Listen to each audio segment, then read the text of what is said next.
अगर आपको कबाब बनाने नहीं आते हैं तो इसके बाद आप बहुत अच्छे और इजी मेथड से कबाब बना सकते हैं। तो सबसे पहले मैंने चिकन ले लिया है, चिकन को मिन्स करेंगे और हरा धनिया और प्याज़ ये सबको ना अच्छे से चॉप करके निचोड़ लेंगे और उसके बाद हमें सारे मसाले तैयार करने हैं। भुना हुआ बेसन, नमक, कुटी हुई मिर्च और कुछ गरम मसाले वगैरह, मायो ये सब डाल के, क्योंकि हमें रेशमी कबाब बना रहे हैं तो ये सब डाल के अच्छे से मिक्स कर दीजिएगा।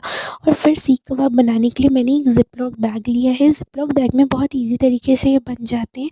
मिक्स करने के थोड़ी देर बाद तक इसको मैरिनेशन के लिए रखिएगा और उसके बाद ही यूज़ करिएगा। इस तरीके का ज़िप-लॉक बैग ले लीजिएगा, बस सिंपल हमें कबाब डालने हैं और इसे बना लेना है। ये बहुत अच्छे से सिलिंड्रिकल शेप में बन जाते हैं। रमज़ान में इसको बनाइएगा। मेरे चैनल को सब्सक्राइब करिएगा। बाय। हाय फ्रेंड्स, अस्सलाम वालेकुम। तो आज मैं आपको सीख कबाब बनाने की रेसिपी बता रही हूँ। तो सबसे पहले मैंने चिकन मिन्स ले लिया और ये बहुत ही ईज़ी और सिंपल रेसिपी